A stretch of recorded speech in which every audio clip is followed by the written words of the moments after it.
السلام عليكم ورحمة الله وبركاته. ازيكم يا حبايبي؟ عاملين ايه؟ يا رب دايما تكونوا بخير. اهلا بيكم في قناة مشغولات لولا، وزي ما تعودنا دايما شعارنا هو الصعب مع لولا اسهل من السهولة. في بداية الفيديو بقول لكم بسرعة نعمل لايك للفيديو ده، واللي ما اشتركش في القناة يشترك ويفعل الجرس عشان يوصل له كل حاجة مع لولا. النهارده ان شاء الله هنعمل شنطة كروشيه بطريقة اسهل من السهولة.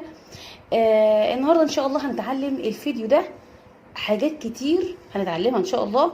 اتمنى كلكم تعملوا لايك، ما تنسوش وتتابعونا ان شاء الله نهايه الفيديو عشان تشوفوا احنا هنعمل ايه. ان شاء الله احنا هنعمل شنطه من الالف للياء، يعني كل حاجه احنا اللي هنعملها. عايزه تشتري طقم الجلد جاهز تمام براحتك، عاوزه تشتغلي معانا الشنطه من اولها لاخرها خالص برضو براحتك. اول حاجه هنتعلمها مع بعض، هنتعلم ازاي نصنع طقم جلد احنا اللي هنصنعه، الجنبين والوش بتوعه، وهعرفك ازاي هنخرم طقم الجلد. تمام. تاني حاجة هنتعلم ازاي نعمل طريقة الشراشيب اللي هي فوق بعضها ادوار، يعني ادوار شراشيب، وهتشوفوا الشكل ان شاء الله اكيد هيعجبكم باذن الله. تمام. دي الحاجة التانية.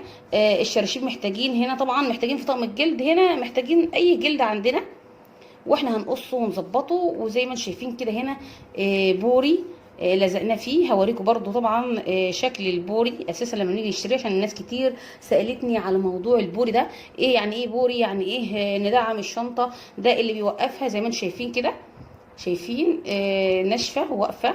ده اللي بنستخدمه في تدعيم الشنط عشان تبقى ثابته معانا وناشفه كده زي ما انتم شايفين. البوري طبعا مقاسات كتير وسمكه مختلف، يعني له سمك مختلف كذا ملي، فيه نص ملي، فيه اقل، فيه اكتر. طبعا انت هتختاري الحاجه المناسبه ليكي. ده بالنسبه للجلد. خلاص. هوريكي دلوقتي حالا البوري ده بقصه على اي قطعه انا عاوزاها، وهشتغل بيه ان شاء الله. هتشوفوه وانا شغاله بيه في كذا شنطه قبل كده احنا نفذناها. بالنسبه للشرشيب دي هنتعلم دلوقتي بعد كده ان احنا نعمل ازاي الشرشوبه دي، وهنتعلم ازاي نخليها ادوار وتكون زي الميداليه كده نركبها في الشنطه بتاعتنا. طيب احنا دلوقتي محتاجين ايه؟ محتاجين الالوان اللي هنشتغلها في الشنطه دي، اللي انا شغاله فيها ببواقي خيوط اللي هي مكرميه ستان زي ما انتم شايفين اهي. دي عندي بواقي خيوط. القطعه واخده معايا 250 جرام. دي قطعه مستطيله. تمام. القطعه دي كلها قطعه مستطيله اهي زي ما انتم شايفين كده. اي قطعه عايزه تشتغليها بقى، سواء حشو بس سواء اللي هي الزجزاج دي. احنا هنتعلم النهارده ان شاء الله نشتغل شغل الزجزاج ده. ومحتاجين عشان نعمل دي محتاجين الميداليه، ميداليه كده. خلاص. ومحتاجين 3 خرزات واي اكسسوار بقى انت بتحبيه. وطبعا ما تنسوش ابره التنظيف، مهمه جدا للشغل بتاعنا علشان نطلع شغل الفينش بتاعه مظبوط. هنشتغل النهارده ان شاء الله بابره 3.5 اهو. ابره 3.5، مش عارفه واضحه ولا لا. 3 ابره 3.5. تمام. خلاص. هنبدا بقى نشيل الدنيا دي كلها ونشوف دلوقتي احنا هنعمل ايه. اول حاجه هنعملها طقم الجلد ده. يلا شوفوا معايا احنا هنشتغل ازاي. ما انتم شايفين كده يا حبايبي كده، الخيط اللي احنا هنستخدمه ان شاء الله النهارده هو خيط الستان، مكرميه ستان زي ما انتم شايفين كده. هنستخدم الالوان اللي قدامكم دي في الشغل بتاعنا. وطبعا هنعمل كمان الشرشوبه الادوار بالالوان دي. فزي ما انتم شايفين كده دي الخامه بتاعته والفتله بتاعته دي مش تخينه ومش رفيعه، مناسبه جدا ل3 و3.5. طبعا الراحه بتاعتك والشغل اللي انت هتشتغليه. شايفين كله طبعا مقاس واحد، لان المكرميه الستان بيكون مقاس واحد كله، ما فيش اي مقاسات ليه مختلفه. يلا بينا دلوقتي هنبدا نشتغل مع بعض الشغل اللي بالالوان المتناسقه دي. هننسقها مع بعض ونظبطها مع بعض. يلا بينا نبدا نشتغل مع بعضينا. في بداية الفيديو يلا بسرعة لايك يا بنات للفيديو ده، واعملي شير بسرعة يا بنات للفيديو ده عشان الكل يستفيد منه. اللي ما اشتركش في القناة يشترك بسرعة ويفعل الجرس يوصله كل حاجة جديدة مع لولا. السلام عليكم ورحمة الله وبركاته. ازيكم يا بنات؟ عاملين ايه؟ يا رب دايما تكونوا بخير. ازيكم يا حبايبي؟ ان شاء الله النهارده هنعمل شنطة عملتها من الاول خالص، من الالف للياء. انا اللي عاملاها من اول تصميم الجلد لغاية كل حاجة. انا دايما بحب اول ما اعمل شغلي اعمله مجسم كده. ماكت يعني. فقمت جايبه علبه كده، ورحت انا ايه عامله الشنطه دي مجسماها كده زي ما انتم شايفين، وهيبقى ده نفس الحجم اللي انا محتاجاه. شوفوا عامله ازاي، هي شنطه شنطه فعلا ايه، شنطه من كل نفس المقاسات دي بالظبط. اهو انا نفذت الشنطه دي على كرتونه عشان احس بالمقاس اللي انا هعمله هيكون مناسب ليا ولا لا. فده المقاس اللي انا هعمله خلاص. فانا جبت، انت هتجيبي بقى ايه، هتجيبي ربع متر جلد ب20 جنيه يعمل لك 3 شنط. تخيلوا ربع متر يعمل لك 3 شنط. يعني جربي كده وشوفي. المتر حوالي من 85 ل100 تبع التاجر يعني. في تاجر بيبيعه ب80، في تاجر بيبيعه ب100. ده اللي هو وجه واحد بس، اللي هو الوجه ده خلاص. انت بتجيبي ربع متر. شوفي يعني دي عرضها قد ايه مثلا كده، دي عرضها حوالي 17 سم، اقل كمان من ربع متر، اقل من ربع متر يعني 20 سم. قولوا مثلا عايزه 20 سم، هيعمل لك ده 3 أو 4 شنط كمان. خلاص يبقى احنا كده بنوفر وبنقدر ان احنا نصمم كل حاجه من نفسنا. فانا الاول بجيب ورق كده واصمم كل حاجتي برضو. ورحت جايبه الورقه دي، دي هتبقى الجنب ودي الوش، وكتبت لكم برضو القياسات بتاعتها اهو 17 سم. شايفين ولا مش واضحه؟ 17 سم وهنا 15 سم. ده بالنسبه للوش ده خلاص. وعملت لكم هنا برضو دي 9 سم اهي، 9 سم اصلا، 9 سم والارتفاع بتاع 17 سم خلاص. ورحت انا جاي هنا بقى ايه، قصيت بالميل كده. يعني لو لاحظتوا كده هتلاقوا 9 سم، اخدت من هنا سنتي ونص وعلمت، ومن هنا سنتي ونص وعلمت، وقمت نقص بقى من هنا لهنا عشان تبقى جايه بالميل كده خلاص ماشي. وعملت برضو نفس النظام برضو قطعه كمان، عشان انا كده عملت قطعتين اللي هما الجناب. اما دي بقى انت مش بتقص حاجه، دي القاعده اللي انا صممت بس القاعده تبقى قد ايه، 9 سم في 18 سم خلاص. طيب يعني دي هتبقى كده، وهنقف عليها دي كده، وبعدين كمان دي كده، وهنشتغل بقى الشغل بقى كامل. طيب احنا دلوقتي عاوزين نخرم الجلد. انا طبعا عملت المقاسات دي، عملت القطع الثلاث قطع دول. عايزين دلوقتي بقى نخرم الجلد. هنخرم الجلد ازاي يكون مظبوط بقى بالظبط؟ فانا قمت جايبه الورقه دي وخرمتها بالخرام. عملت بين كل فتحه وفتحه سنتي خلاص. هروح جايه حاطه دي على دي كده، يعني طبعا الجلد اسود مش هينفع ان انا اعلم عليه.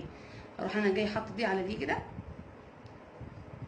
وهروح انا جايبه اللي هي بتمسك دي تبقى موجوده في المكتبه.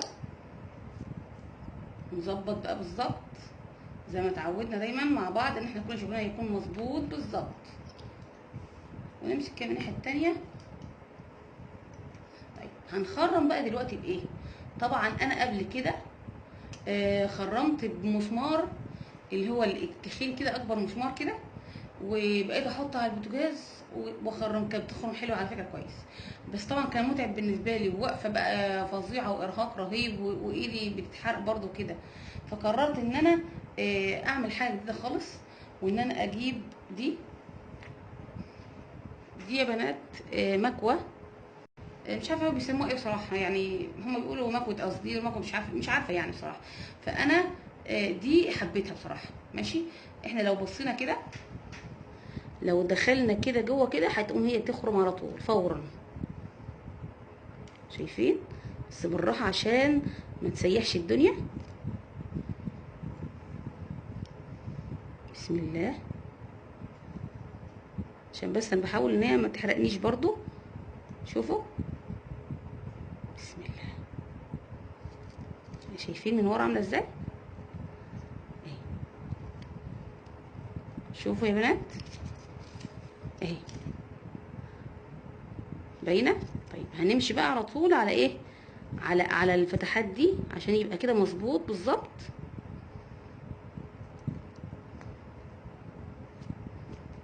اهو شايفين، نفتح تاني عشان تشوفوا.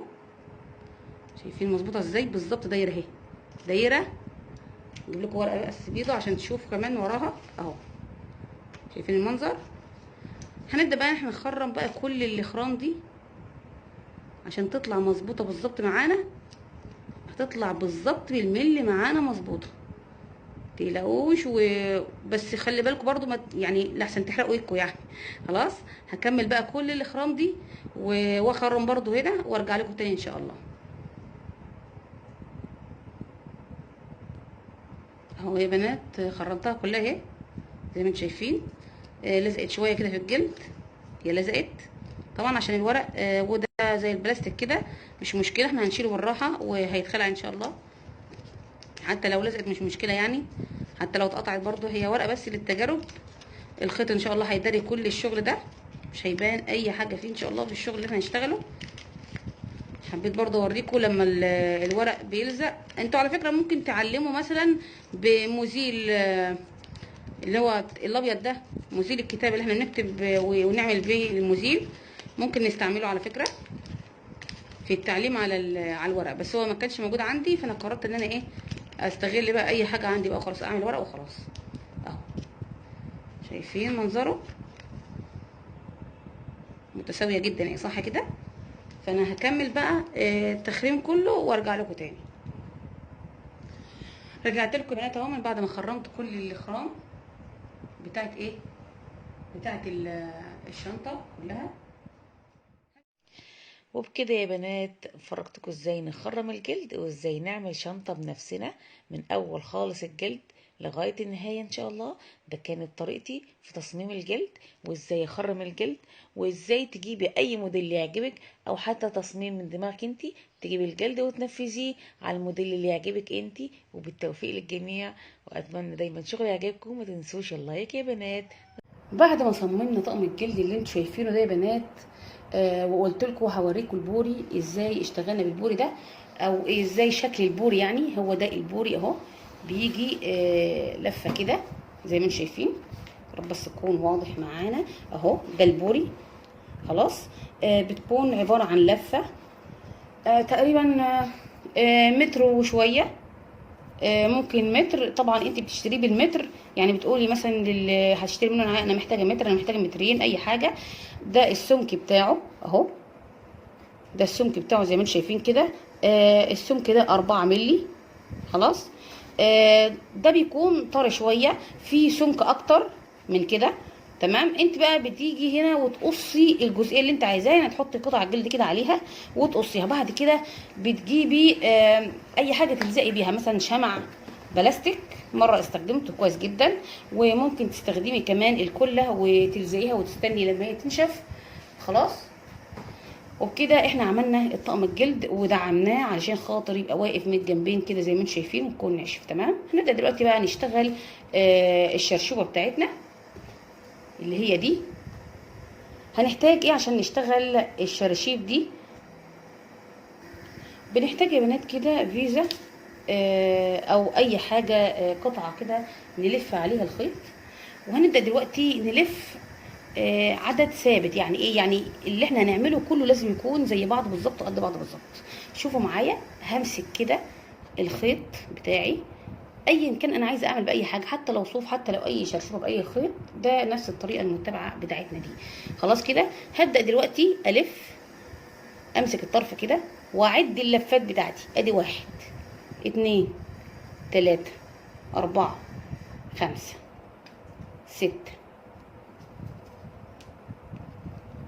7 8 9 10. 1 2 3 4 5 6 7 8 9 10. خلاص كمان يلا 5. 1 2 3 4 5. كده انا خلصت. ولازم لما اعمل كله يكون نفس الشكل، نفس المقاس، نفس العدد. اجيب المقص بتاعي ويكون مقص حامي. خلاص وتقص الخيط كده. طبعا هنا البدايه اهو زي ما انتم شايفين، صح؟ قص الخيط بقى كده. وشوفوا احنا هنعمل ايه. هجيب الخيط ده هدخله من هنا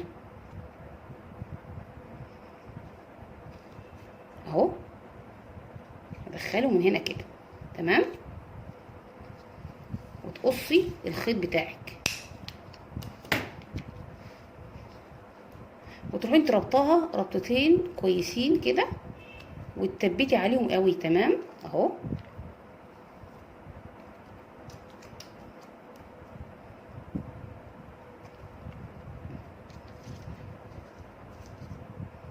خلاص كده يا بنات. طيب بعد كده هسحب من الفيزا بتاعتي كده. شايفين الربطه فين اهي؟ نقصي دي كلها، الخيط ده كده هنقصه.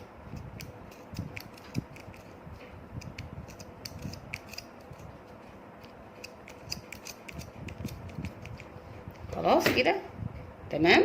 طيب هنا هجيب بقى كمان حته خيط كمان كده، نطولها شويه بس معلش.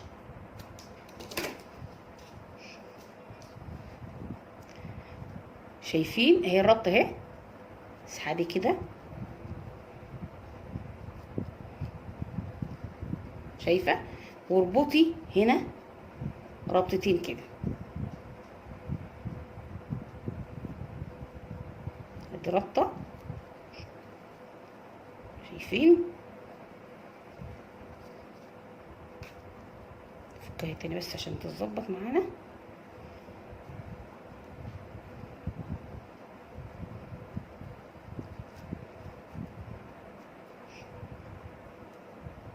ممكن على فكرة ألفها الخيط حوالينها، بس أنا عاوزاها كده.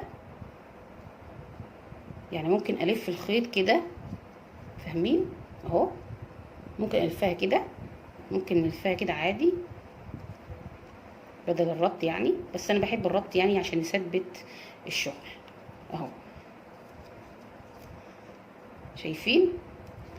وبعدين أسحب الخيط ده بالإبرة كده عادي، بس انا حابه ان انا اربطها زي ما قلت لكم عشان الشغل يكون مثبت معايا، ما تفكش معايا خالص، لان طبعا خيط الستان بيكون ناعم. ادي كده انا خلصت دي. طيب انا دلوقتي المفروض اسويها بقى.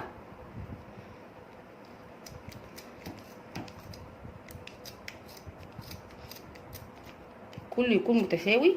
تمام. اسويها كلها وارجع لكم تاني. خلاص يا بنات انا كده عملت 4 شراشيب كده زي ما شايفين، ومعايا دلوقتي 3 خرزات اهو، والميداليه بتاعتنا واي اكسسوارات بقى موجود عندنا. خلاص. هبدا دلوقتي اعمل ايه بقى؟ هجيب الابره بتاعت التنظيف بتاعتنا، وهجيب اي خيط من دول، بس بحيث يكون مثلا الطرف ده مثلا نفترض، يبقى ناخد الخيط الابيض ونطول شويه كده.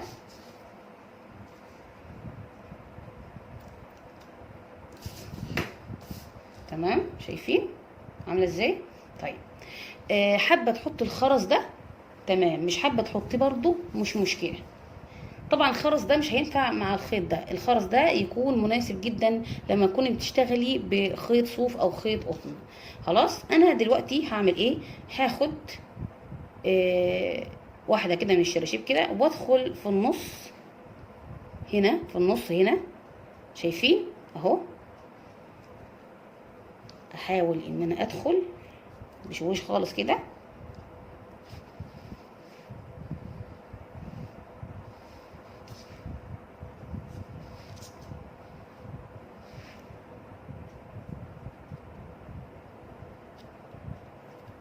حاولي بقى انك انتي تربطي الخيط بتاعك زي ما انتم شايفين كده. خلاص انا ربطته اهو كمان مره.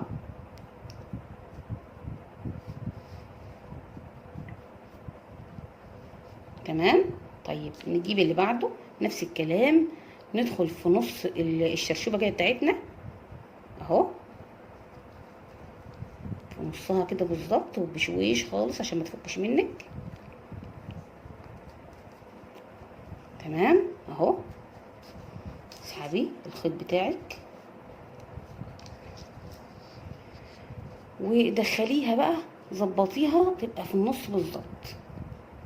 شايفه اهو، تغطيها بس كده، اسحبها كويس، وابدأي ادخلي تاني كده ولفي عشان بس تعملي العقدة هنا. كمان مرة لفي كده واسحبي، يبقى انت كده ربطتي الشرشوبة هنا التانية اهي. خلاص تعالي يلا هاتي الشرشوبة اللي بعدها نفس الكلام، وادخلي في النص هنا،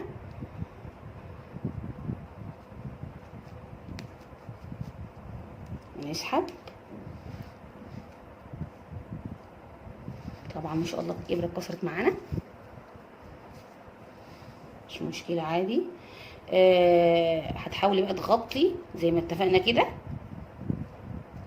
خليها في النص بالظبط، خلي الشرشوبه في النص بالظبط كده، واربطي نفس الكلام اهو. ادخلي هنا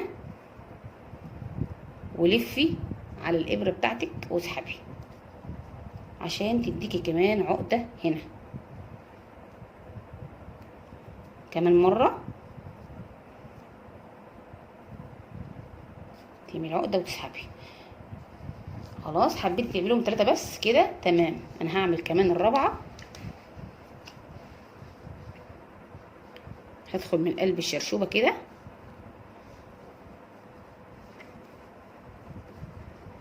بشويش طبعا عشان خاطر هي اصلا اتكسرت خلاص الحمد لله يعني، فهنحاول بس ان احنا ندخلها في قلب الايه اهي، دخلت كده تمام. يلا تعملي نفس العقده برضو اللي احنا بنعملها كل مره، تلفي على الخيط كده اهو، شايفين؟ طيب انا كده خلصت الشرشوبه بتاعتنا، شايفين عامله ازاي؟ طيب هبدا دلوقتي عاوزه ادخل هنا اربط الخيط ده، فهدخل في الخرز اي اكسسوارات بقى عندك، عايزه تستكفي كده برضو مش مشكله خالص. تسحبي دي كده وتدخليها في الميداليه بتاعتك اهو، شايفه؟ وارجعي دخليها تاني هنا، حاولي بقى ايه تربطي وتظبطي.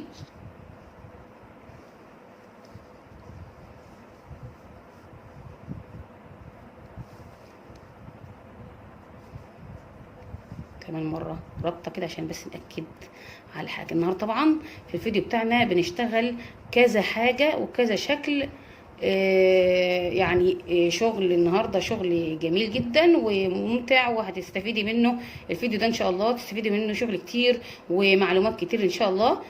هبدا بس ادخل بس الخيط جوه كده عشان ابدا ان انا اخفيه زي ما انتم شايفين كده يا حبايبي.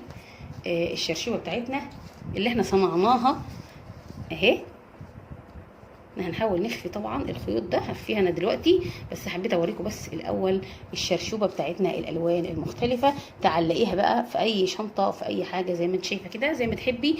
ودلوقتي هنبدا نشتغل الشنطه بتاعتنا. خلاص احنا كده عملنا طقم الجلد وعملنا الشرشوبه الادوار بتاعتنا زي ما انتم شايفين. دلوقتي يا بنات احنا هنبدا نشتغل شغل الزجزاج ده، واحنا هناخد المقاس ازاي وهنحدده ازاي زي ما قلت لكم.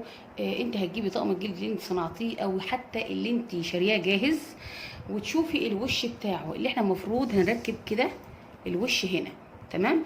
تشوفي الوش بتاعه طوله كام سنتي. خلاص وهنبدا نشتغل الزجزاج ده.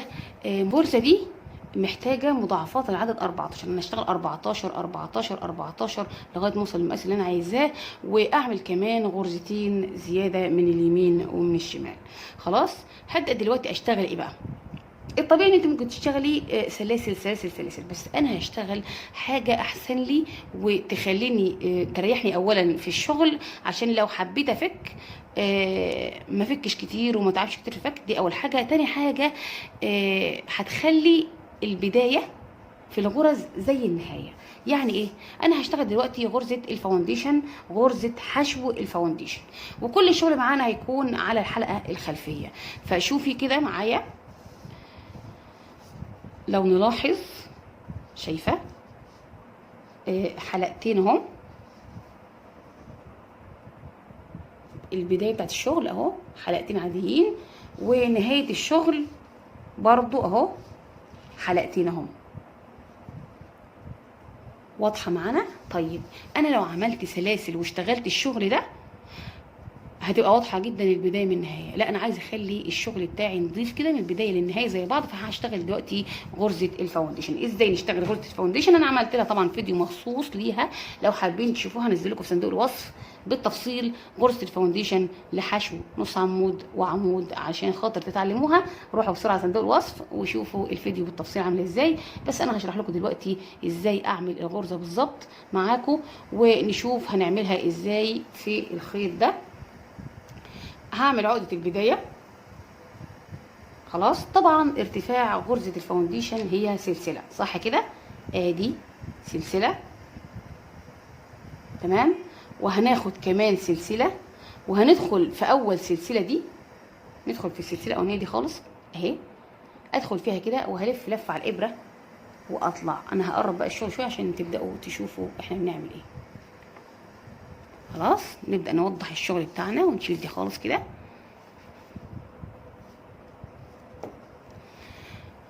انا دلوقتي عملت سلسلتين خلاص، هدخل في اول سلسله كده وهلف واطلع منها هي بس. خلاص واضحه؟ بعد كده هلف واطلع من نفس السلسله بس الحلقه دي بس. انا كده عملت السلسله اللي هي المفروض في الاول قبل الحشو. بعد كده هعمل غرزه حشو عادي. شفتوا؟ تاني ونشوف هنعمل ايه.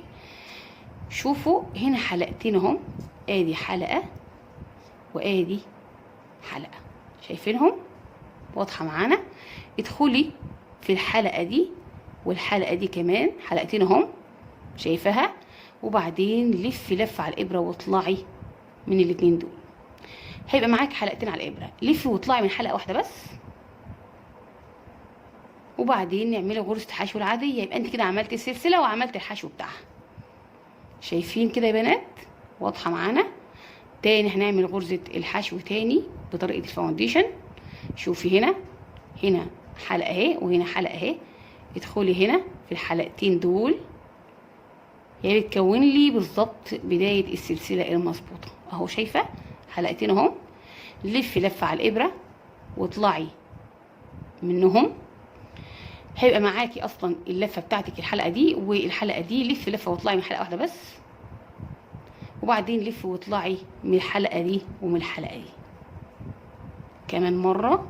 هتدخلي هنا اهو شايفه، وهتلفي وتطلعي من هنا، وبعدين تلفي وتطلعي من نفس الحلقه بس، وتلفي وتطلعي من الحلقتين.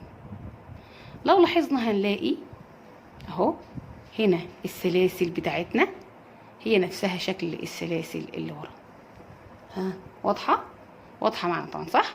هبدا دلوقتي ان انا اعمل 14 14 14 وهعمل كده ان شاء الله، وارجع لكم تاني ان شاء الله نشوف الشكل هيكون عامل ازاي بعد ما اخلص 14 14 14.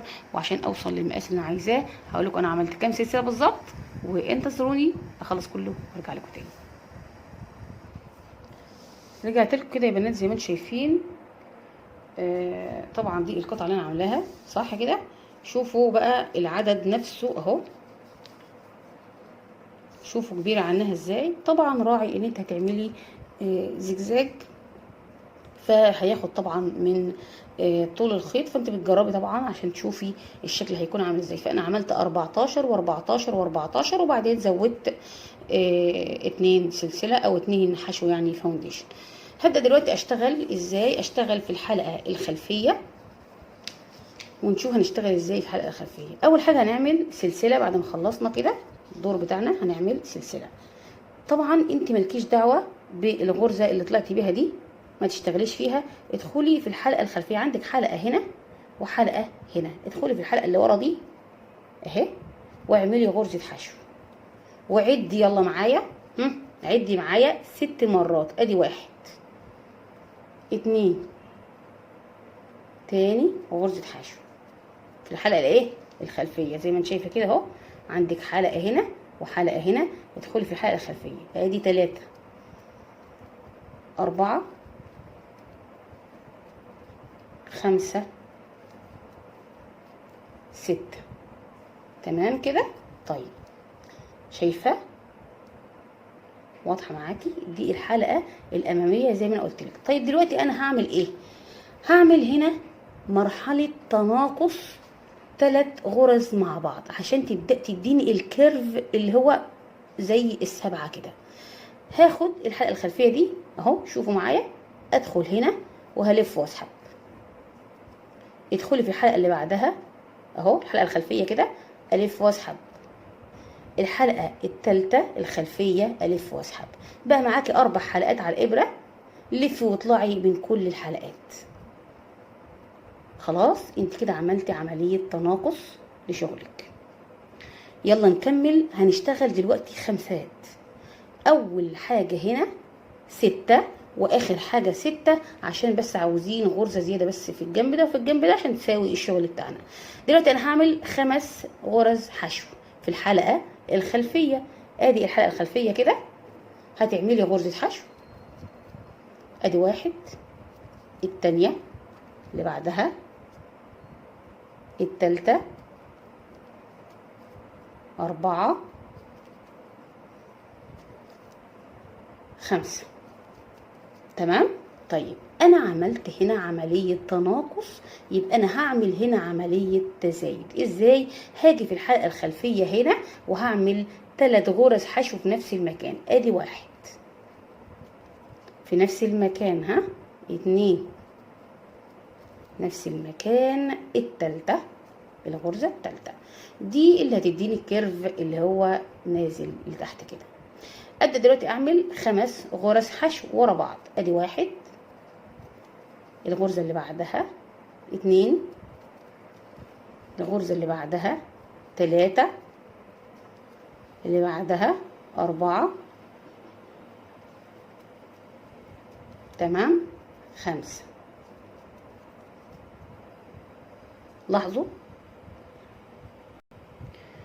دي عامله ازاي، ودي هي بس هتبدا توضح معانا لما نبدا نشتغل ونكمل شغل في باقي الادوار. نكمل شغلنا. طبعا انا بعد ما عملت هنا، المفروض ان انا عملت هنا التزايد، يبقى المره الجايه الدور الوقتي على التناقص. هدخل في الحلقه الخلفيه هنا اهو، والف واسحب. الحلقه الخلفيه اللي بعدها هلف واسحب. الحلقه الخلفيه اللي بعدها اهو هلف واسحب. بقى معايا 4 حلقات على الابره، هلف واطلع من ال4 حلقات. ابدا دلوقتي اعمل 5 غرز ورا بعض. ادي 1 غرز حشو، التانية 3، 4، 5. انا عملت اخر حاجه هنا ايه؟ ها، عملت اخر حاجه هنا تناقص، يبقى انا هنا هعمل تزايد. ادخل في الحلقه دي واعمل 3 غرز حشو في نفس المكان. ادي التانية وادي 3 غرزه في نفس المكان. خلاص. اعمل 5 غرز حشو. ادي 1، 2، 3، 4،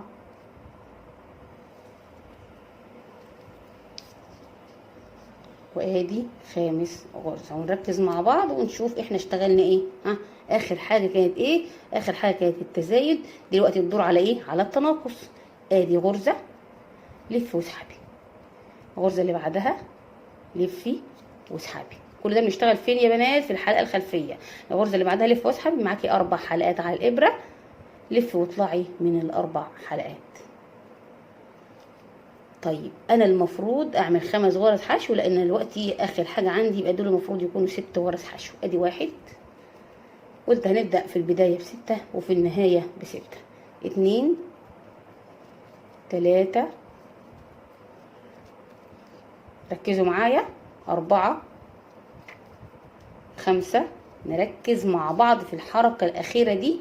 وادي 6 غرزه، مش هقفلها للنهايه، اهو. ده سحبت بس الحلقه، والمفروض اقفل غرزه الحشو باللون التاني، ودي هتكون مرحله تغيير اللون بتاعي.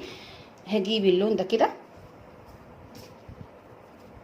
ونركز نشوف احنا هنعمل ايه. ادي الخيط بتاعي، هعمل عقده البدايه، ادي عقده بدايه اهو، وهسحب عقده البدايه كده هنا اهو تمام، واسحب الخيط النبيتي. يبقى انا كده قفلت على الغرزه. اعمل سلسله ارتفاع للسطر الجديد والف الشغل. هنلاحظ ان انا طبعا طلعت بالسلسله دي ماليش دعوه بيها خالص، وابدا اشتغل نفس اللي انا اشتغلته تحت هبدا اشتغله فوق بالظبط. ازاي؟ خلاص انا سبت الحلقه دي، انا اشتغلت سلسله فوق السلسله دي، هدخل في اللي بعدها على طول اهو. ركزوا معايا بقى. دي في الحلقه الخلفيه تمام، اشتغل 6. ادي 1. بشتغل فين؟ في الحلقه الخلفيه. شوفوا مش دي حلقتين اهو، دول حلقتين اهو، انا هسيب الحلقتين وادخل في الحلقه اللي ورا هنا. واضحه كده يا بنات؟ الحلقه اللي ورا دي في هنا حلقه اهو، وهنا حلقه، هدخل في الحلقه اللي ورا الخلفيه. ادي 2، ادي 3، 4، 5، 6. خلاص عملنا 6 كده. طيب ادخلي في اللي بعدها على طول واعملي، شوفوا كده هنا ايه المفروض؟ تناقص صح؟ طيب هنشوف هنعمل التناقص ازاي. هنقول ادي 1، 2، 3، وهلف واطلع من كل الحلقات، وبعدين اعد 5. ادي 1، 2، 3، 4، 5، واروح عامله التزايد اللي هو ايه؟ ادي 1، 2 في نفس المكان اهو، 3، وبعدين 5 جنب بعض. ادي 1، 2، 3، 4، 5. هنا مرحلة ايه؟ التناقص. شايفين اهو بدأ يوضح معانا الشغل. هناخد اول غرزة، تاني غرزة، لفي واطلعي، تالت غرزة، لفي واطلعي، ولفي واطلعي من كل الحلقات، وبعدين 5 سلاسل او 5 غرز حشو هنشتغل عليهم. ادي 2، 3، 4، 5. دلوقتي هنعمل عملية تزايد. يبقى ندخل ادي 1 في نفس المكان اهو، 2، 3، وبعدين 5 غرز حشو. 1، 2، 3، 4، 5. وبعدين التناقص. ادي 1، 2، 3، ولفي واسحبي، وبعدين ادي غرزة هتعدي تلاقيهم 5. خلاص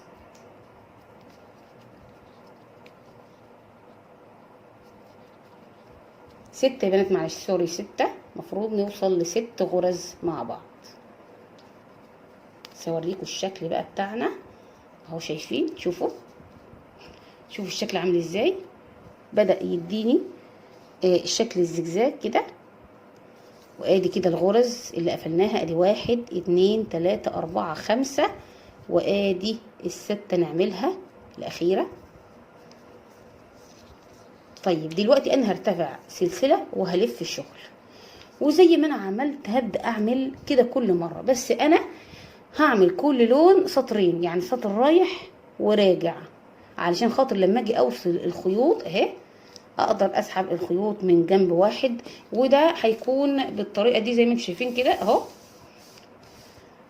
طبعا الصف ده او الجنب ده مفيش فيه اي خيوط، لان انا بشتغل كده وارجع تاني وهشوف هنا. شوفوا بقى الخيوط عامله ازاي.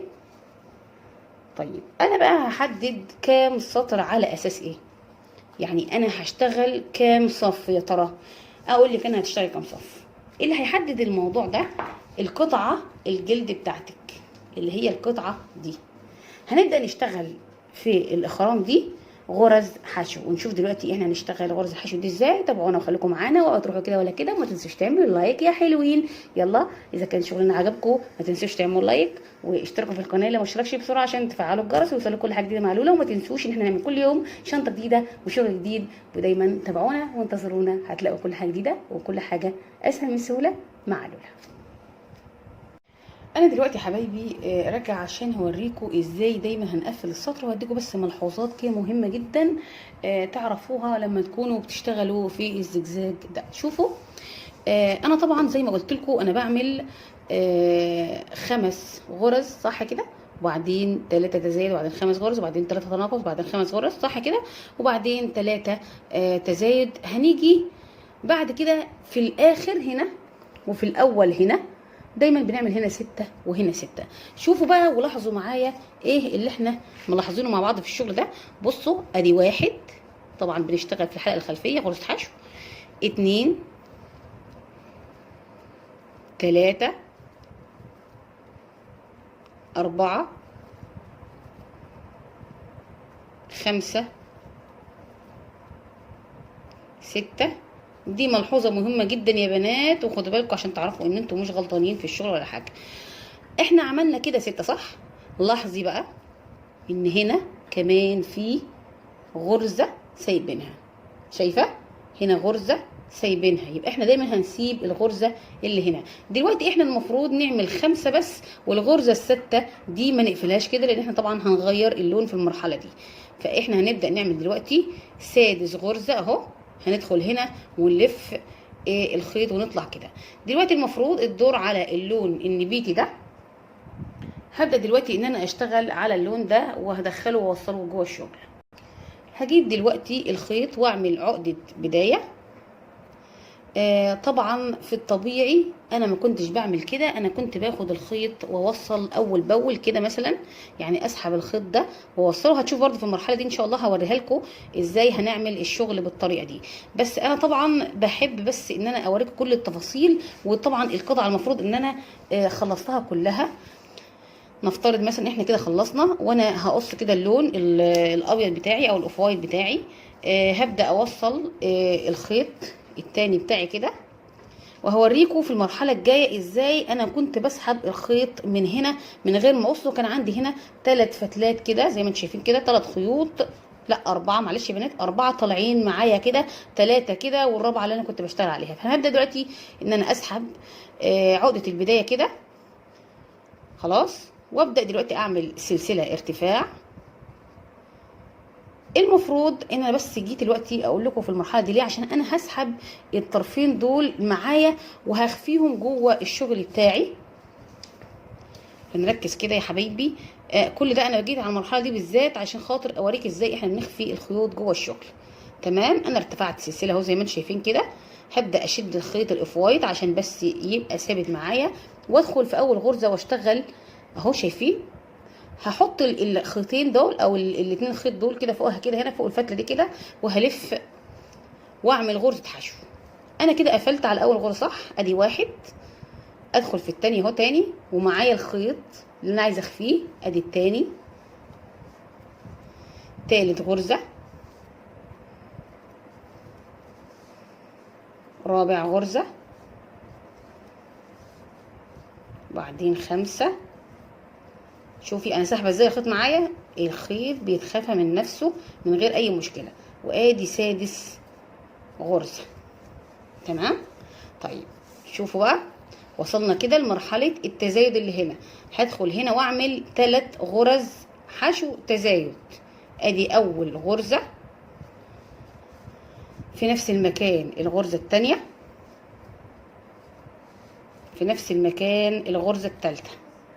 تمام، في نفس المكان كده الغرزه الثالثه بتاعتنا. شايفين كده شكل الشغل؟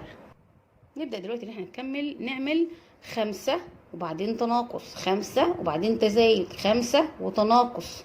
صح كده. نبدا نشتغل لغايه ما نوصل لهنا، وهيتفضل معانا كمان غرزه هنا سايبينها. يبقى احنا كل مره نلاحظ كده، شوف هنشوف كده، شايفين في غرزه اهي متسابه صح؟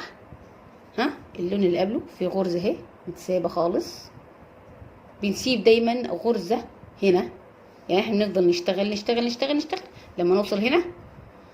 طبيعي ان احنا هنا بيكون الارتفاعات، فطبيعي بنكون سايبين برضو غرزه. يبقى احنا بنسيب غرزه من اليمين وغرزه من الشمال. انت بس عدي الشغل بتاعك، وكل مره اعملي من على اليمين هنا خالص 6، ومن على الشمال هنا خالص 6، وهنا 5 5 5 5. هيبقى الشغل بتاعك مظبوط، ما تلاقيش ما يكونش فيه اي مشكله خالص. دي بالنسبه للقطعه المستطيله بتاعتنا. تمام.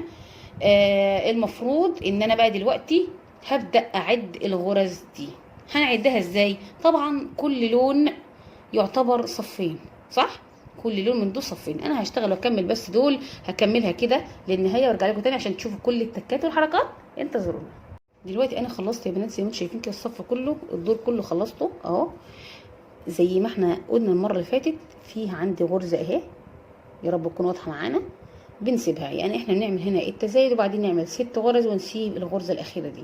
دي بتيجي نتيجه ايه؟ نتيجه التزايد بتاع الثلاث غرز حشو دي. هبدا دلوقتي ارتفع بسلسله، عشان كده قلت لكم استنوا نكمل كمان سطر، عشان اقول لكم ان انا بعمل بعد ما بعمل السطر باللون بعمل كمان سطر راجع.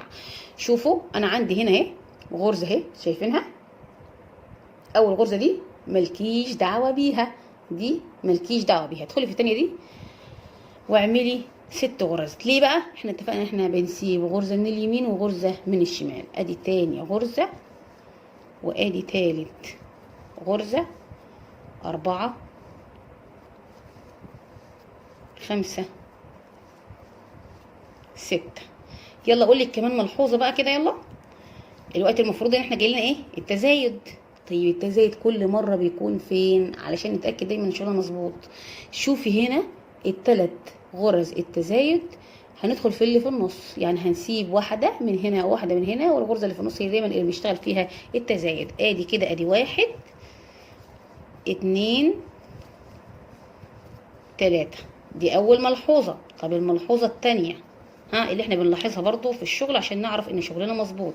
هنشتغل دلوقتي 5 غرز حشو في الحلقه الخلفيه. ادي 1 2 3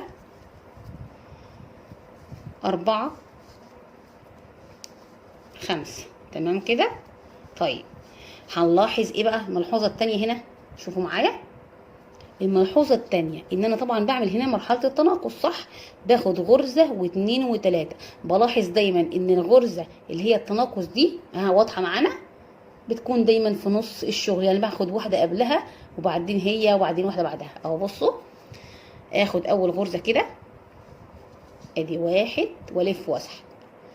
التانية دي اللي هي بتكون اصلا تناقص اهو، ادخل جواها والف واسحب، واللي بعدها كمان ادخل جواها والف واسحب. يعني انت ممكن تعملي كل الشغل من غير ما تعدي، وتعرفي انت كل مره بتحطي التزايد فين وكل مره بتاخدي التناقص منين.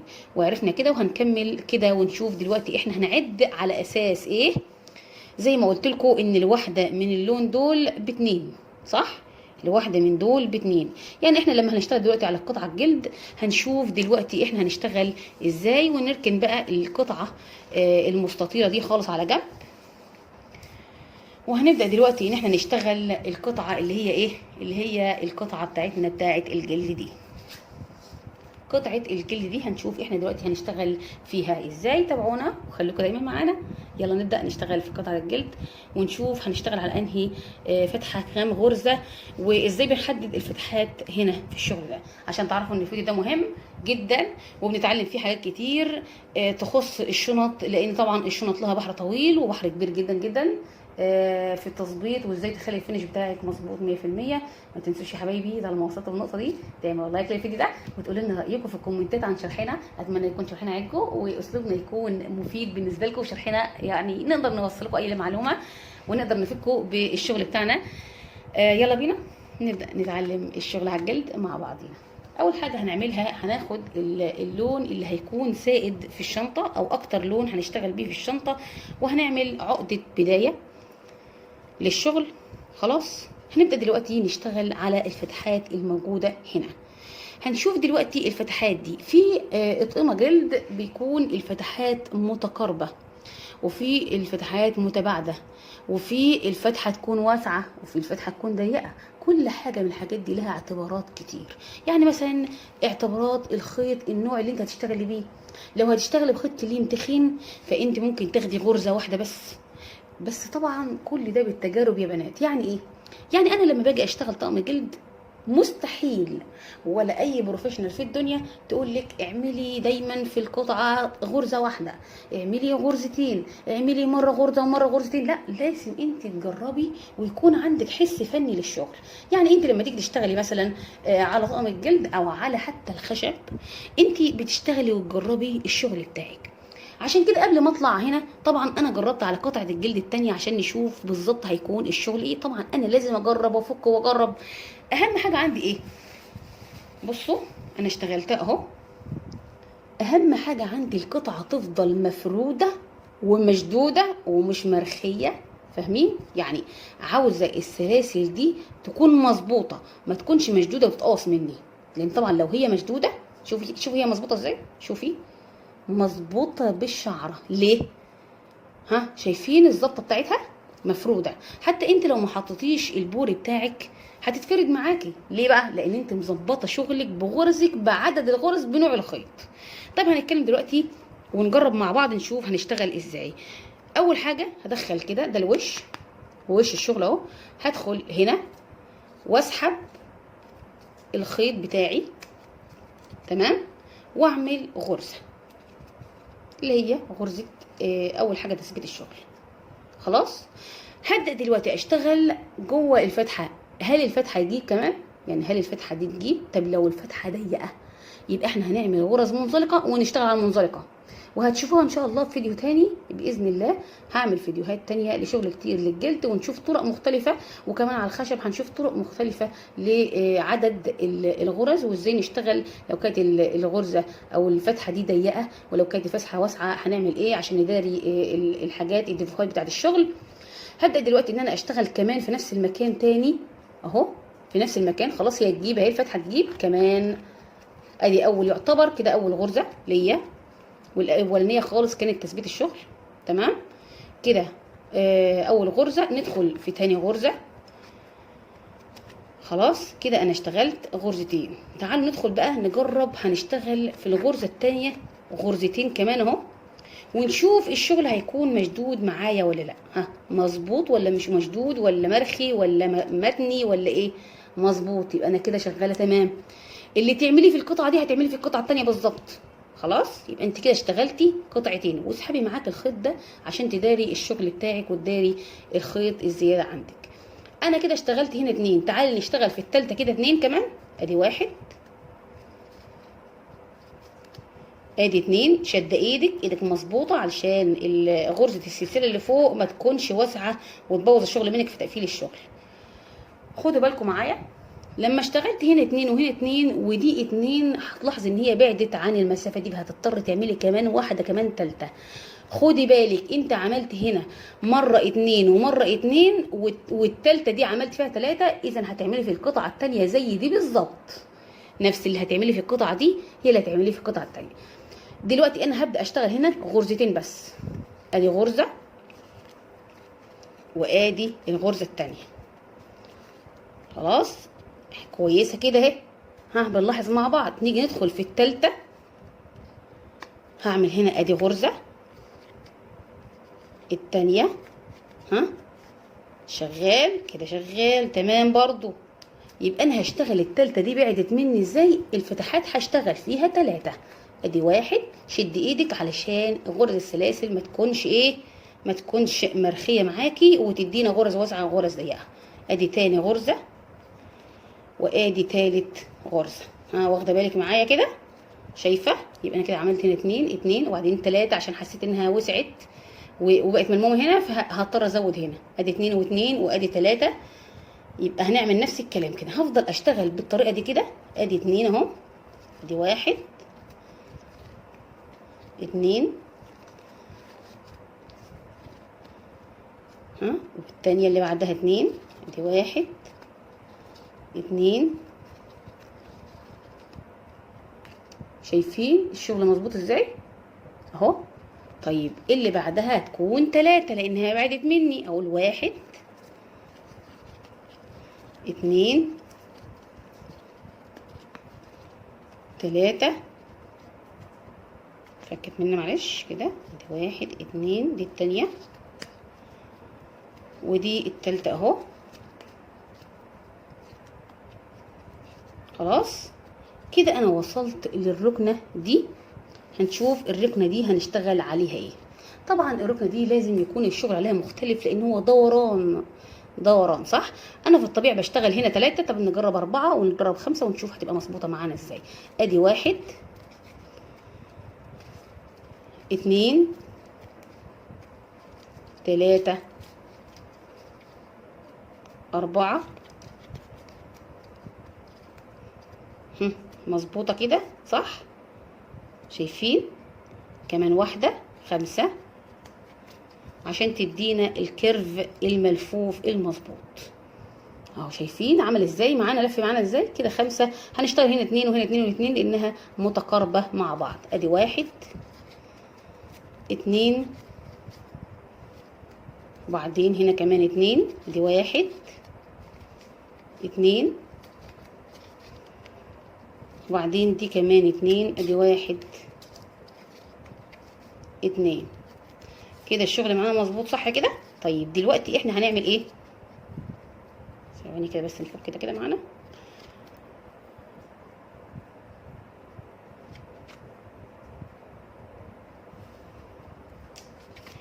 زي ما عملنا هنا بالظبط هنعمل هنا نفس الكلام. يعني ايه الكلام ده؟ يعني دلوقتي انا عملت هنا 5 يبقى انا هشتغل هنا 5 صح. ادي 1 نفس الكلام بالظبط عشان ما فيش حاجه في الشنطه تكون معوجه، لان انت لو ما عملتيش كده الشنطه هتتعوج منك. 3 4 5 تمام.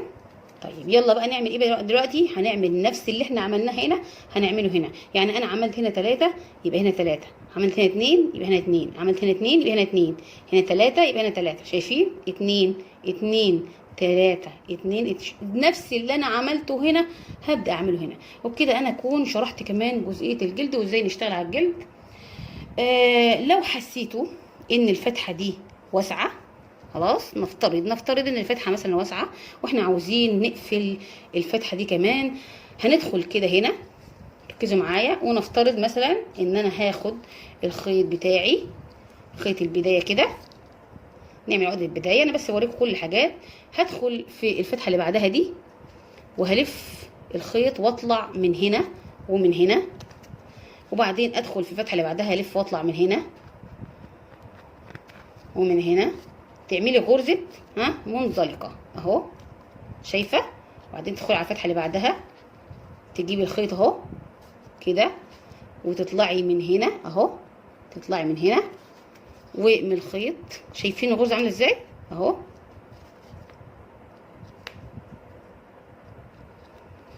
غرزه منزلقه زي ما انتم شايفين كده. بتعملي كده، بتشوفي المنظر اللي انت عايزاه، تسحبي كده لغايه ما توصلي لمقاس الفتحه بتاعتك. تدخلي هنا وتلفي الخيط كده وتسحبيه، وبعدين تسحبيه كمان من دي. شايفين المنظر بتاعها عامل ازاي. طبعا انا لما اخلص كل الغرز دي هعمل كمان الغرز دي واقفلها في الشنطه بتاعتنا. وزي ما قلت لك انت ممكن تشتغلي على الجزئيه دي كمان بدل ما تشتغلي على الفتحات نفسها. بس كده الشغل كده بيكون اضمن واحسن وامتن كمان. وانا اخلص كده القطعتين بنفس الشكل ده وارجع لكم تاني ان شاء الله نكون نبدا نثبت القطع الجلد على الجسم النهائي، ونثبت كمان البوري قدامكم عشان تشوفوا وتشوفوا البطانه كمان هنركبها ازاي. انتظرونا وهتروح كده خليكم معانا وتابعونا. متنسوش يا حبايبي اللايك، اوعى تنسوا اللايك واشتركوا في القناه واعملوا شير كتير للفيديو ده. ويا ريت يا حبيبي الكومنتات الجميله اللي بتشجعنا دايما وتخلينا دايما ننطلق في الشغل بتاعنا ويكون شغلنا اسهل بسهوله وزي ما تعودنا دايما مع الاولى. يلا انتظرونا. ورجعنا يا بنات كده زي ما انتم شايفين عملنا القطعتين نفس الغرز بنفس الشكل بنفس كل حاجه. وطبعا بعد ما خلصت الشغل وقفلت الغرز عملت دي اخدت خيط حوالي 3 متر زياده عشان هبدا اقفل بيه كل قطعه في القطعه المستطيله دي. خلاص. دلوقتي ازاي هحدد عدد الغرز او كام صف من دول؟ هبدأ دلوقتي اعد هنا كام غرزة عملتها داير ما يدور كده. يعني مثلا عملت هنا 50 غرزة، عملت 60 غرزة، ايا كان. هبدأ اعد هنا كام واحدة. يعني مثلا احنا قلنا زي ما اتفقنا مرة فاتت ان دي تعتبر باتنين كل لون. انا مثلا عملت 60. هنا هبدأ اقول ادي 2 4 6 8 10 12 تمام لغاية ما اوصل للعدد اللي انا عملته، واعمل قد الصفوف هنا قد الغرز الموجودة معانا. طيب دلوقتي انا هعمل ايه بقى؟ هقفل الشغل بتاعي. عايزه اشتغل كمان من هنا اقفلها، فشوفوا وركزوا معايا وشوفوا احنا نقفل الغرز ازاي. تمام. طيب انا طبعا جيت عملت هنا الشغل اللي انا هشتغله دلوقتي في الاطراف هو نفسه اللون الموجود هنا، يعني اللي انا هقفل بيه الشغل هيكون داير ما يدور عشان ما يكونش فيه اي تفاهات ولا اي شكل مختلف في الشكل في الشغل اللي احنا بنعمله. تمام يا بنات. انا عملت هنا اخر صف، واكون عامله حسابي ان انا هزود واحد من هنا وواحد من هنا. يعني انا لو عملت في الغرز هنا 60 مثلا، نفترض ان دول 60 داير ما يدور، يبقى انا هعد 58 دور هعمله في الشغل هنا، وبعدين اعمل ال60 واحد هنا وواحد في الناحيه التانيه دي. خلاص انا خلصت الشغل هنا زي ما احنا اتعودنا واشتغلنا مع بعض. هبدأ دلوقتي ان انا اقفل الشغل ده. هنقفله ازاي؟ ركزوا معايا. دلوقتي انا عندي حلقتين اهم، شايفينهم؟ وعندي هنا حلقه طالعه كده. هدخل في الحلقه اللي طالعه دي كده اهو، شايفينها؟ وهعمل هنا غرزه حشو. تمام. وبعدين اخد الحلقتين دول اهو واعمل غرزه حشو. نفس الكلام في كل الشغل بتاعي اهو. بصوا اهي حلقه اهي، هدخل هنا في الحلقه دي كده واعمل غرزه حشو، وبعدين اخد الحلقتين اللي بعدهم دول اهم واعمل كده غرزه حشو. هعمل كده لغايه النهايه. هاجي هنا اهو، يا رب تكون واضحه كمان في اللون ده اهو، الخط ده هدخل فيه هنا كده واعمل غرزه حشو، وبعدين اجيب الحلقتين اللي جنب بعض دول تمام واعمل غرزه حشو. اكمل كده طول الدور ده، وبعدين اشتغل غرزة الزجزاج اللي انا بشتغلها، وبعدين اقفل كمان الدور لغاية هنا. ونبدأ دلوقتي نشوف هنشتغل ايه بعد ما نخلص كل الدور ده. اخلص كله وارجع لكم تاني ان شاء الله، انتظرونا. ورجعت لكم يا حبايبي كده. زي ما انتم شايفين عملنا القطعتين اللي في الجوانب بنفس الطريقه اللي انا شرحتها بالظبط. عملت الاثنين كده، وعملت كمان قطعه الزجزاج كامله، وعملت كمان الحوافي بتوعها بغرزه حشو داير ما يدور، وقفلت كمان الوش بتاعنا وعملت له فتحه. ليه الفتحه دي عملتها عشان خاطر القفل اللي انا هستخدمه ان شاء الله محتاج كده. فانا هوريكم القفل اصلا عامل ازاي. هو ده القفل عشان الناس اللي مش عارفه القفل ده بيشتغل ازاي او بيتركب ازاي. النهارده هنتعلم كذا حاجه كده في الفيديو بتاعنا. شوفوا بقى يا حبايبي القفل بتاعنا ده طبعا اللي بيتركب على البادي بتاع الشنطه نفسها، تمام، وده اللي بيتركب على الجلد. زي ما انتم شايفين النوع ده من الاقفال بيكون طبقتين كده. هفكها معاكم عشان تشوفوها. تمام. بندخل طبعا بنعمل فتحه هنا كده، بيبقى ليها شايفين الدبيس الموجوده. بندخل كده في الوش بتاع الشنطه في الفتحه دي.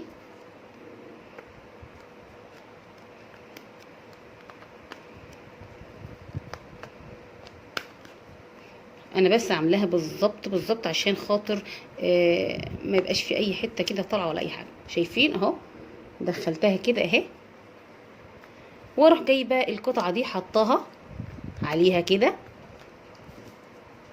خلاص شايفين بسيطه جدا وسهله جدا واسهل من السهوله. زي ما اتعودنا دايما مع لولا، كل حاجه معانا بتكون دايما اسهل من السهوله. بختار دايما موديلات سهله عشان كلنا نقدر نشتغل حتى لو كنا مبتدئين. انا كده قفلت اهو القفل بتاعي، ركبته زي ما انتم شايفين كده.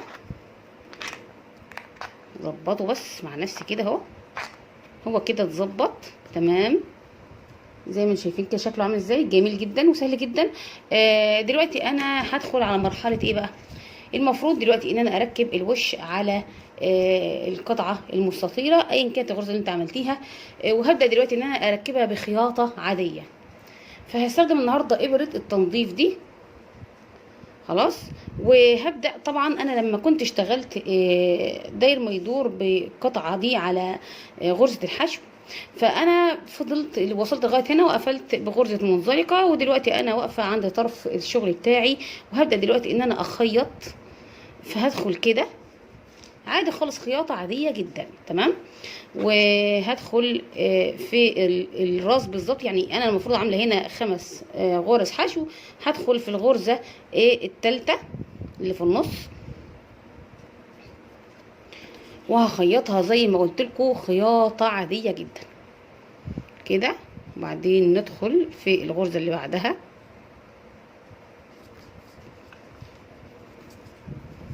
طبعا انتوا عارفين الخياطه العاديه صح. طيب انا طبعا هوريكم بس الفكره دي، وانا هبدا ان انا اخيطها كلها. تمام. هخيط كده خياطه كامله عاديه زي ما احنا عارفين خياطه عاديه، وارجع لكم تاني ان شاء الله عشان نبدا نكمل الشغل ونحط البوري والبطانه بتاعتنا. يلا هخلص كله وارجع لكم تاني. رجعت اهو يا بنات، عملت الخياطه زي ما قلت لكم للوش بتاعها اهو، من ورا اهو خياطه عاديه خالص. تمام. هبدا دلوقتي ان انا اركب في المنطقه دي اللي هي الظهر، هركب هنا البوري والبطانه بتاعتي. هركب البوري ازاي؟ ادي البوري قصيته بالظبط زي القطعه بتاعتي كلها، يعني عملت هنا نفس المقاس قصيته، وهنا كمان. وهبدا دلوقتي ان انا اركب البوري بتاعي زي ما انتم شايفين اهو. البوري اهو هبدا اركبه هنا، وهلزقه بايه بقى؟ هلزقه بالكله دي، عشان الناس اللي سالتني ايه الكله او بتلزقي بايه، هي دي الحاجه اللي انا بلزق بيها. خلاص. بدهنه كده عليها، وهبدا ان انا الزقه كده. وهوريكم بقى دلوقتي كمان البطانه. انا طبعا بفضل لما اجي اركب البوري على قطعه الشغل بفضل اركبها بالخياطه دي. خلاص. هخيطها على القطعه دي، بس خدي بالك لازم تشدي الشغل بتاعك كده عشان يكون مفرود. تمام. وهتبداي ان انت تركبي دي على دي. خلاص. وهنسيب فراغ كده من هنا، وهنجيب قطعه نفس الكلام برضو عشان خاطر تكون هي البطانه. شوفوا انا عملت ايه اهي، نفس القصه بالظبط اهو، نفس الوش نفس البوري. شايفين المنظر واضحه معاكم صح. هبدا دلوقتي ان انا الزقها برضو بالكله اللي وريتها لكم، وخيطت هنا سوسته داخليه للشنطه بتاعتي عشان انا طبعا لما اجي اعمل الزق دي. خلاص هلزقها اهو، هلزقها كده. حبيت اوريك كل حاجه. تمام. وكده عشان تبقى هي طبعا انا هظبطها وهلزقها مظبوط ان شاء الله، بس انا مش هينفع ان انا الزق قدامكم طبعا، يعني انا اوريكم الفكره. فانا هلزقها كده، وهتبقى هي دي كده البطانه بتاعتي. تمام اهو، اوريها لكم تبقى شكلها ايه بالظبط بعد ما تتلزق طبعا ان شاء الله. بس انا بوريكم الفكره دلوقتي اهو. كده مثلا نفترض ان احنا لزقناها، وهنلف دي كده، تبقى دي ايه السوسته هنا، وهنلف دي كده. خلاص. وهرجع لكم ان شاء الله بعد ما اكون لزقت البطانه مع البوري وركبت البوري على القطعه بتاعتنا بتاعت الشغل. هرجع لكم تاني، انتظروني اخلص كله ونرجع تاني نشوف هنعمل ايه في الجوانب، ونركب الجوانب ازاي بطريقه بروفيشنال. يعني مفيش اي حاجه تكون واضحه فيها انها توصيلات او حاجه من كده. وانتظروني وخليكم معايا. ما تنسوش يا حبايبي تعملوا لايك للفيديو ده لو كان عجبكم. طالما انتوا وصلتوا للجزئيه دي يبقى انتوا اكيد الفيديو عجبكم. يلا انتظروني. دلوقتي يا حبايبي زي ما انتم شايفين كده ركبت البطانه. شوفوا التفاصيل بتاعتها اهو، وخيطتها وظبطتها مع البوري. تمام. زي ما انا قلت لكم اهو بالظبط. خلاص هعمل نفس اللي انا عملته بالظبط هنا، هعمله بالظبط هنا كمان. يعني انا هجيب القماشه دي برضو وهخيطها بنفس اللي انا عملته مع البوري هنا، هخيطه هنا كمان نفس الكلام. وهخلص الجزئيه دي كمان وارجع لكم تاني ان شاء الله بعد ما اكون خلصت البطانه. الجزئيه دي خيطتها مع دي. طبعا دي بطانه المبتدئين ماشي، عشان اي حد يعني مبتدئ ما بيعرفش يخيط بطانات يتعلم معانا ازاي يعمل بطانه سهله وبسيطه وهي اسهل من السهوله زي ما اتعودنا دايما مع لولا. دلوقتي يا حبايبي زي ما انتم شايفين كده خلصت البطانه وركبتها.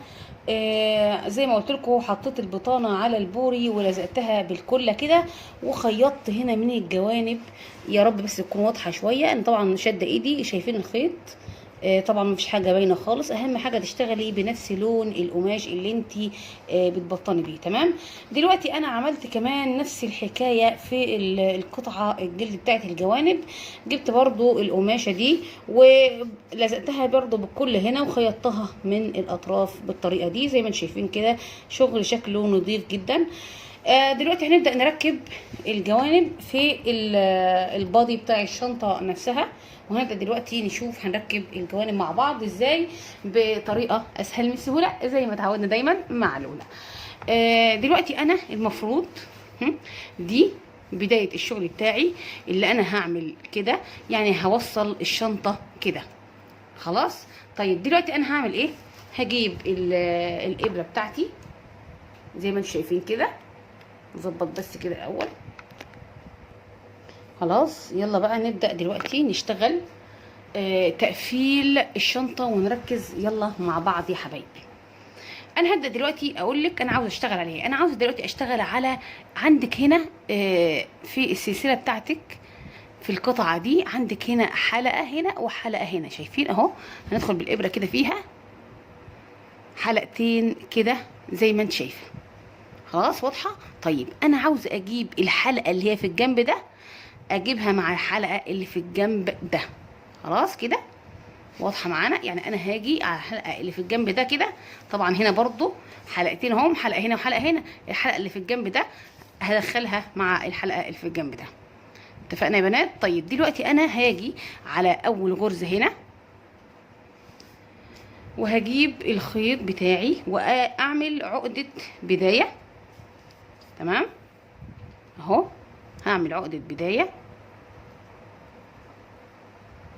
تمام كده. طبعا الكل بقى مبهدله ايدي ما اقولكوش يعني. بس انا بقى لسه مش اخلص بس وبعدين نشوف بقى هنعمل ايه.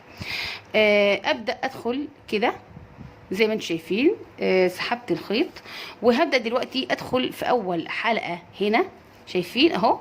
ادخل في قلبها كده. يا رب تكون واضحه معايا. وهسحب الخيط كده واعمل غرزه منزلقه. نركز تاني. نركز تاني في نفس الحركه دي. شوفوا انا هدخل في الحلقه اللي هنا والحلقه اللي هنا. يعني هدخل هنا شايفين في قلب الحلقه كده وادخل في الحلقه اللي بعدها اهو واعمل غرزه منزلقه. يعني اسحب الف واسحب الخيط ده من هنا ومن هنا ومن هنا من 3 حاجات. نشوف تاني الحركه دي تاني ونركز مع بعض. طب اقرب لكم الشغل بقى عشان تبداوا تشوفوا.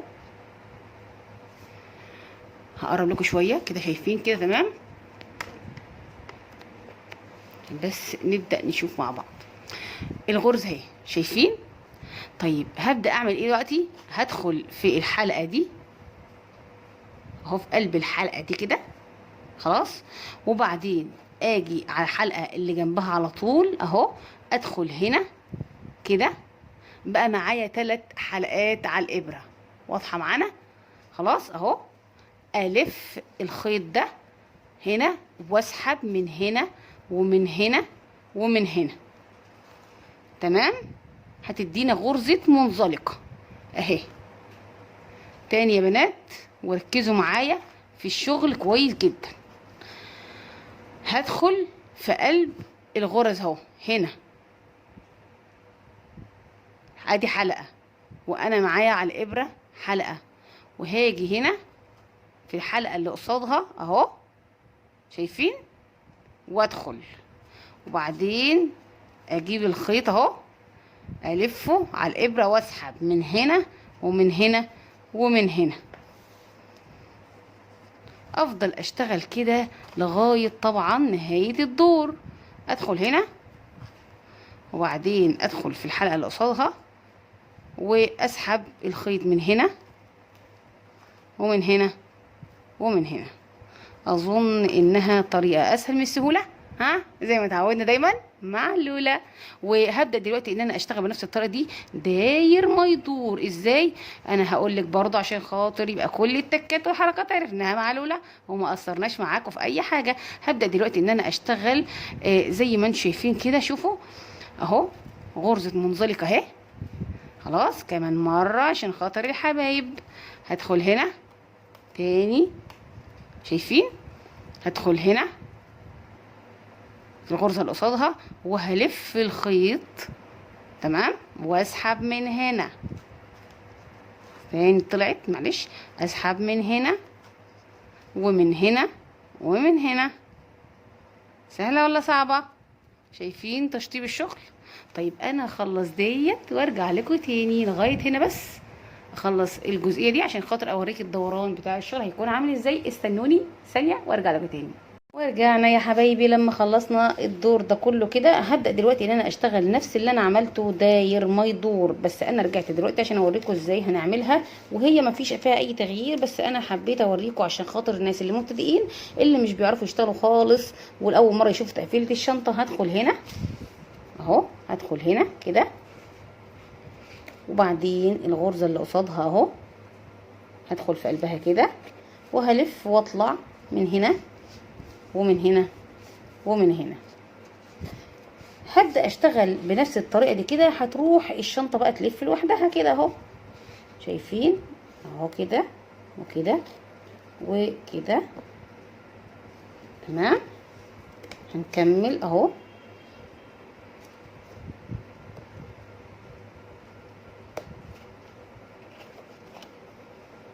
زي ما انتم شايفين كده اهو، تمام. بعمل منزلقة على كل الغرز وتبدأ الشنطة تلف معايا زي ما انتم شايفين كده. تبدأ تلف كده اهو. يبقى انا هشتغل كده وارجع اشتغل كده، فالشنطة تقفل معايا كده، شايفين اهو تقفل معايا كده. فانا هبدأ اشتغل بنفس الطريقة دي كده، مش هغير اي حاجة من اسلوب الشغل بتاعي. هشتغل غرزة منزلقة على كل الغرز. يعني هدخل هنا وادخل في الغرزة اللي قصادها هنا والف واسحب من هنا واطلع من هنا ومن هنا ومن هنا، تمام كده ماشي. هنظبط كده ونخلص كله ونعمل القطعتين نفس الشكل وهوريكم هيكون شكلها عامل ازاي في النهايه. انتظروني. طيب انا راجعه دلوقتي ليه يا حبايبي؟ شوفوا كده الجنب ده، عايزه اوريكم من جوه في البطانه عامله ازاي والشغل عامل ازاي، وشوفوا متقفله ازاي.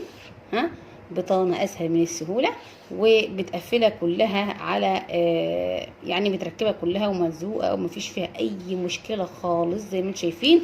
رجعت مخصوص عشان خاطر اوريكم. طبعا دي السوسته الداخليه بتاعتنا، وهبدا اركب الجنب التاني بنفس اسلوب الجنب الاولاني بالظبط. وشايفين نظافه الشغل؟ شوفوا، ها شوفوا الغرز، شايفين التناسق في الغرز بتاعتنا؟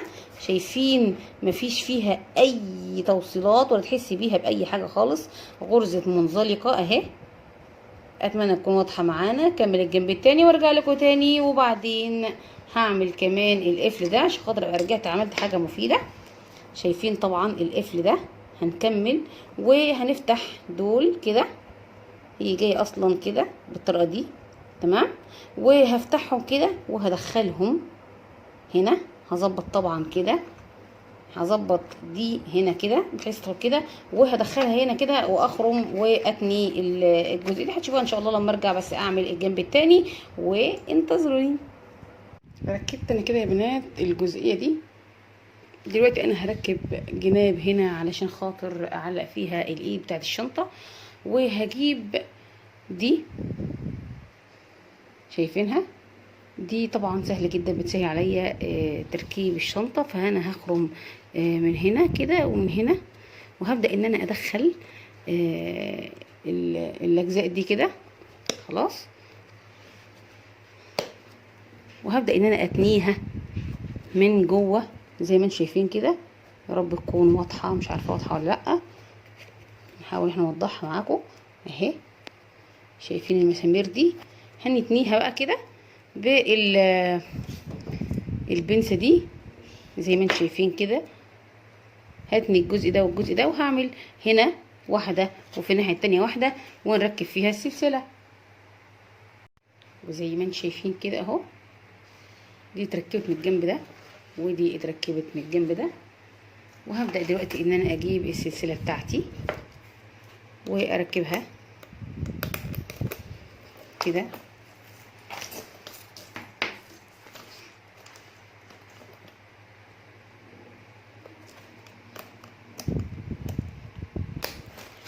تمام. شايفين شكل الشنطة من جوه؟ ها، شايفين البطانة؟ شايفين التقفيل بتاع الشغل؟ شوفوا ايه رأيكم؟ شنطة من الألف للياء من صنع ايدينا، ولا اشترينا طقم جلد بالشيء الفلاني ولا أي حاجة. كل حاجة موجودة عندنا وما تكلفتش حاجة معانا. شوية بواقي خيوط، شوية حاجات في منتهى السهولة زي ما اتعودنا دايما مع لولا. وخلاص كده انا المفروض ان انا خلصت كده الشنطة، هبدأ ان انا اقفلها كده. اتمنى يا حبايبي الشنطه تكون عجبتكم، اتمنى الشغل يكون عجبكم، يكون اسهل بسهوله زي ما اتعودنا دايما مع لولا. انتظرونا دايما في شنط جديده وشغل جديد، موديلات جديده، وكلها من تصميمات لولا اللي بيكون كلها اسهل من السهوله. يلا باي باي يا حلوين، الى اللقاء ان شاء الله في شغل جديد وموديلات اكتر واجمل واسهل ان شاء الله.